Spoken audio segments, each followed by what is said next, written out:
بسم الله الرحمن الرحیم. با نام و یاد خداوند بخشاینده و مهربان. هموطنای عزیزم، وطندارای گلم، سلام.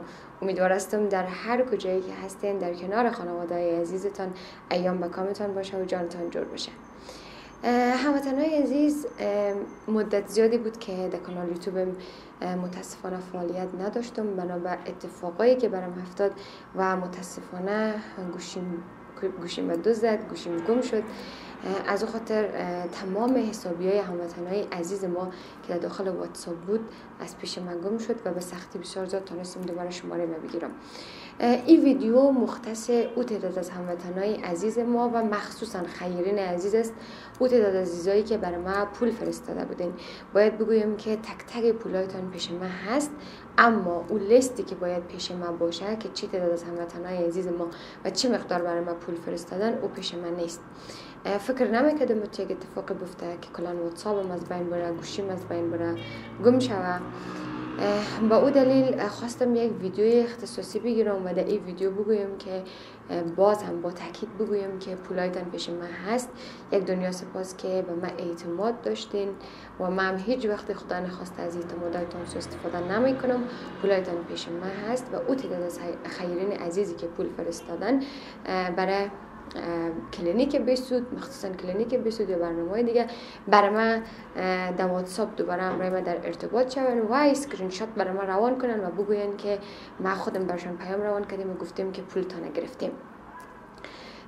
کلینیک بسود یک تعداد کاراش مانده و در حال تکمیل شدن است.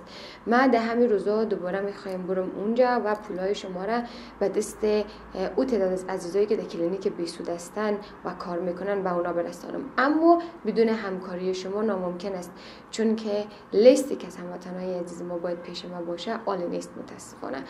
خودتان شرایط فعلی کابل را خبر دارین، از طریق سوشال میدیا میبینین، در ارتباط هستین همراه دوستا، فامیلاش، آشناهایتان. شرایط متاسفانه اینجا روز به روز با مازق شده روان است و خیلی از گپای دیگه که من نمیتونم در ویدیو براتون بگویم. امیدوار هستم که در این مدت که شما منتظر بودین بخشش مرا پذیرا باشین.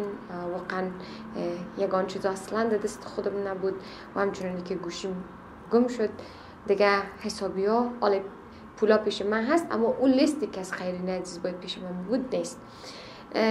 جا داره که در همه برنامه از طریق همه کمره براتون بگویم که یک دنیا سپاس که برای من وقت ماندین، اعتماد کردین، پول فرستادین، اما بازم باید بگویم که پولایتان پیش من هست، امانتیایتان پیش من هست، اما اون لیست پیش من نیست. پس او تعداد از خیرین عزیزی که این ویدیو را بیننده هستن، شماره واتساپ ما فعال است، همراه ما به تماس شوین و مشخصاتی که پولی را که برای ما روان کردین دوباره بفرستین که من باید دانه دانه مثل همیشه پولایتان به دست او تعداد از هموطنای عزیز ما که واقعا نیاز دارن و مخصوصا کلینیک بسود برسانم. دلیل اصلی ویدیو گرفتنم همین بود و متاسفانه نتونستم در طول این مدت فعالیت کنم بنا به مشکلاتی که پیش آمد، بنا به اتفاقایی که افتاد.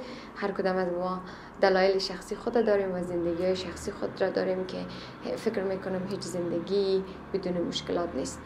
خواستم این ویدیو را بانم و یادآور شوم که پولایتان پیش من هست، پس همراه من در ارتباط شوین و دوباره ای که من باید پولایتان برم به دست صاحباش یا به دست او تعداد هموطنای عزیز ما که نیاز داره، مخصوصا کلینیک بسود برسانم. یک دنیا سپاس که برنامه را تا این لحظه بیننده بودین و باز هم امیدوار هستم که عذر مرا پذیرا شوین بنا به مشکلاتی که پیش آمد. یک دنیا دوستتان دارم. این بود برنامه ما و منتظر شما هم هست. خدا نگهدار.